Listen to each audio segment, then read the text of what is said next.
How to make an egg mask to treat dry and damaged hair with no smell. Mix 2 to 3 whole eggs with 2 to 3 drops of lemon juice, which helps to reduce the egg scent of the mask.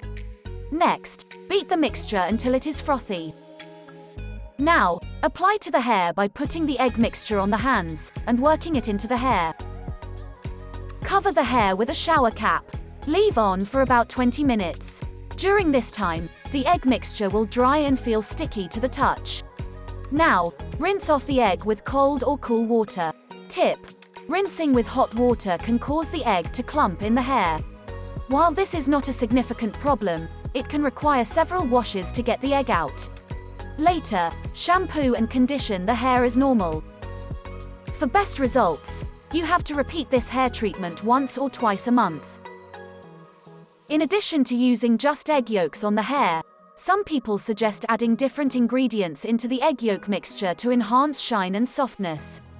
Examples include banana, honey, olive oil, and coconut oil. Hope you did get some value out of our today's video.